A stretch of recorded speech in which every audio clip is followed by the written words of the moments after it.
Thomas एक disciplined आदमी थे। उनकी सेहत जल्दी खराब नहीं होती थी, पर इस बार उनकी तबीयत काफी खराब हो गई थी। वो कुछ भी डाइजेस्ट नहीं कर पा रहे थे और बहुत ही कमजोर हो गए थे। सर थॉमस को पता था कि उनकी गिरती सेहत का मुख्य कारण मल्लिका जीनत के आयुर्वेदिक डॉक्टर द्वारा बनाया गया स्लो पॉइजन है, लेकिन उनके पास इसका कोई सबूत नहीं था। क्रिसमस सेलिब्रेट करने आई अपनी बेटी एमिली और उसके पति को बीमार थॉमस ने मिर्जा फखरू से की गई अपनी सीक्रेट डील के बारे में बताया और कहा जफर का ये वली अहद उनकी शर्तों को मानने के लिए रेडी हो गया है, लेकिन मल्लिका ने इस बात की सूचना मिलते ही उनसे बदला लेने की ठान ली है। 3 नवंबर को थॉमस की अपने घर में ही मृत्यु हो गई और साल के एंड तक सर हेनरी एलियट भी दुनिया को छोड़कर चले गए। लेकिन कंपनी के लोगों में यह बात पूरी तरह से फैल गई थी कि मेटकॉफ की मृत्यु में जीनत महल का हाथ है, जिसके कारण मुगल खानदान के हालात और खराब हो गए। सर थॉमस ने अपनी मृत्यु से पहले ही ये बताया था कि उनके मरने के बाद फखरू भी ज्यादा दिन नहीं जी पाएंगे। 2.5 साल के बाद कॉलरा से फखरू की भी मौत हो गई। सर थॉमस के बाद मुगल दरबार के लोगों को लगा आने वाला नया अफसर नीतियों में बदलाव करेगा, पर ऐसा नहीं हुआ। साइमन फ्रेजर डॉक्टर लोनी की वाइफ की डेथ कम उम्र में ही हो गई थी, इसलिए उन्होंने अपने बच्चों को बोर्डिंग स्कूल में रखा था। उन्हें गाने का बड़ा शौक था। वो गानों में इतना बिजी हो गया कि पूरे 1 महीने बादशाह से मिलने भी नहीं गया, और जब बादशाह ने उसके सम्मान में भोज का इंतजाम किया तो वो उसमें भी नहीं पहुंच पाया। फखरू की मौत की खबर मिली तो फ्रेजर जफर से मिलने गए और ऑब्जर्व किया कि शहजादों में पब्लिक की सिंपैथी हासिल करने के लिए कोई क्वालिटी या कैपेबिलिटी नहीं थी। उन्हें मुगलों को खत्म करने के लिए यह मौका सही लगा। उन्होंने गवर्नर लॉर्ड कैनिंग को लेटर लिखा। मिर्जा फखरू की मौत के बाद जब मैं बादशाह से मिलने पहुंचा तो वहां कोई मातम नहीं था, बल्कि बादशाह एक एप्लीकेशन तैयार करने में लगे थे जिसमें उनके बेटे जवां बख्त को वली अहद बनाने के लिए रिक्वेस्ट की गई थी और कहा गया था कि उसके अंदर वो सभी खूबियां हैं जो एक शहजादे में होनी चाहिए, लेकिन किसी भी शहजादे को वली अहद नहीं बनना चाहिए। 5 महीने पहले ही अवध की हुकूमत पर हमने कब्जा किया है। ये बहुत अच्छा मौका है कि मुगल भी अपने खात्मे के लिए तैयार हो जाएं। वैसे भी शहजादों में से कोई भी अच्छे कैरेक्टर और क्वालिटीज का नहीं है। फखरू की मौत से हमें अच्छा मौका मिला है कि हम इसका फायदा उठा सकें। गवर्नर जनरल CB थॉर्नहिल ने इसका सपोर्ट किया और लॉर्ड कैनिंग को फ्रेजर के प्रपोजल पर ध्यान देने के लिए कहा। उनका कहना था कि शहजादों का वजीफा यानी पेंशन बंद करने से बेहतर है उनका घर छीन लिया जाए। अगर उनका रॉयल एग्जिस्टेंस मिटा दिया जाएगा तो वो गलत आदतों को छोड़ देंगे और अपनी जिंदगी पर ध्यान देंगे। ऑथर के अकॉर्डिंग लॉर्ड कैनिंग को इस देश में कोई इंटरेस्ट नहीं था, लेकिन उसने मुगल पावर को इंक्रीज होने से रोक दिया था। उसने फ्रेजर को लेटर लिखा कि बादशाह और उनके खानदान के सभी राइट्स खत्म किए जा रहे हैं। बादशाह को गवर्नर जनरल और फौज के कमांडर की तरफ से कोई गिफ्ट्स पेश नहीं किए जा सकते हैं। उनकी शाही मोहर का सिक्का बेकार माना जा चुका है और उनका निशान भी सिक्के से निकाल दिया गया है। दूसरे राजाओं को भी इन सिक्कों को यूज करने पर रोक लगा दी गई। दूसरा जफर को अब सिर्फ दिल्ली का बादशाह माना जाएगा, उन्हें कोई शहंशाह नहीं कहेगा। पिछले 300 सालों से राज करने वाले मुगल साम्राज्य के खिलाफ इस आदेश ने लोगों में बगावत फैला दी। अंग्रेजों को न इसकी होप थी, न ही उन्होंने एंटीसिपेट किया था कि इसका फल क्या होगा। ये उनकी एक ऐसी गलती थी जिसकी उन्हें भारी कीमत चुकानी पड़ी। अंग्रेज और लोगों में इतनी दूरी थी कि अंग्रेज इस खतरे को नहीं देख पाए जो उनके चारों तरफ मंडराने लगा था।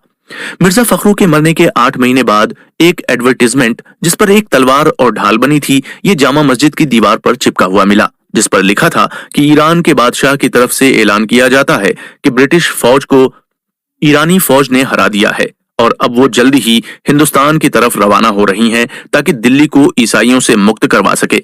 पूरे शहर में खुशी की लहर दौड़ गई। इसके बाद अखबारों में मद्रास के उस फतवे का भी जिक्र आने लगा जिसमें लोगों को गैर मुस्लिमों से बगावत करने के लिए कहा गया था। अंग्रेजों की फौज, जिसमें ज्यादातर यूपी के देहातों के ऊंचे तबके वाले हिंदू थे, उन्हें महसूस होने लगा कि वो अपने ही देश को गुलाम बनाने के लिए लड़ रहे हैं। कंपनी पहले भी कई छोटी मोटी जागीरें और सल्तनतें जब्त कर चुकी थी, लेकिन जनरल डलहौजी के मुगल साम्राज्य के खिलाफ नए आदेश, सदियों पुरानी हिंदू प्रथाओं का खात्मा और फिर अवध, सतारा, झांसी और नागपुर की हुकूमतों पर कब्जा लोगों में उन पर गुस्से का कारण बन गया। 81 साल के जफर ने अवध पर अंग्रेजों के कब्जा करने के बाद डलहौजी को एक खत लिखा जिसमें उन्होंने कहा, 80 साल की उम्र में मेरी जिंदगी का कोई भरोसा नहीं है। मुझे अपने खानदान की बहुत फिक्र है, खासकर जीनत महल और उनके बेटे मिर्जा जवां बख्त। मैं चाहता हूं कि उनको कोई तकलीफ न हो। लेकिन कोल्ड ब्लडेड डलहौजी ने उत्तर दिया, जो वजीफा हम आपकी बेगम और शहजादे को दे रहे हैं वो हमेशा नहीं रह सकता। हो सकता है कि आपकी जिंदगी तक मिलता रहे, लेकिन उससे ज्यादा नहीं दिया जा सकता, क्योंकि ये हमारे रूल्स के खिलाफ होगा। मुगल हुकूमत के खत्म हो जाने पर बहुत से लोगों को बेरोजगारी का खतरा था, जैसे शाही अफसर, दरबारी, जौहरी, कारीगर, खानसामा, पालकी उठाने वाले, पहरेदार, गवैया, तवायफें और दरबारी शायर। गालिब ने तो मल्लिका विक्टोरिया के लिए लॉर्ड कैनिंग के साथ एक तारीफ से भरा शेर लिखकर उन तक पहुंचाया, जिसमें उन्हें सितारों की तरह चमकदार, उनके गवर्नर जनरल को सिकंदर की तरह महान कहा गया था। लेकिन लंदन की महारानी का इसमें कोई इंटरेस्ट नहीं था, जबकि गालिब बहुत दिनों तक महारानी विक्टोरिया से एक बड़ी पेंशन का इंतजार करते रहे। थियो मिटकॉफ पिता और पत्नी दोनों की मौत हो जाने के कारण बहुत डिप्रेस्ड हो गए थे। उनकी बहन जॉर्जिया के पति एडवर्ड भी इस समय काफी प्रेशर के साथ ही परेशान भी था। उसे अपने सिपाहियों को नई गन्स में कारतूस भरना सिखाना था कि सिपाही कैसे कारतूस का सिरा मुंह से काट बारूद राइफल की नली में डालें और डंडे से कारतूस को बारूद की नली में भरें।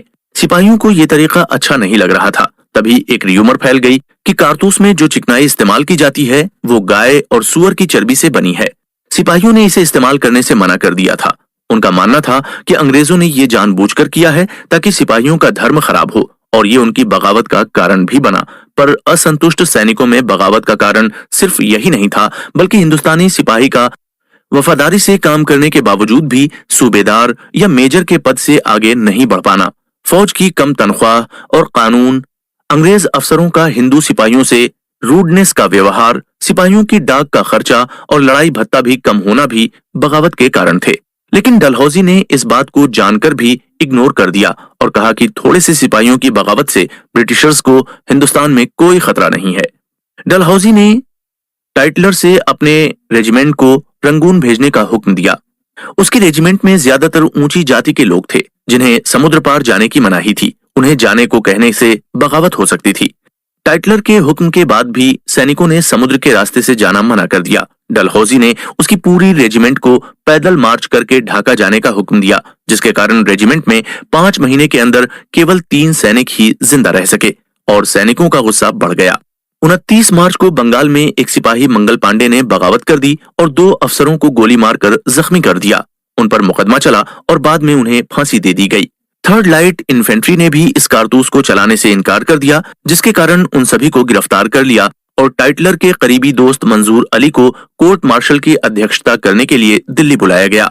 मंसूर अली ने 9 मई को 85 लोगों को 10 साल की कैद की सजा सुना दी, जिसके बाद मेरठ के सिपाहियों ने भी बगावत शुरू कर दी थी।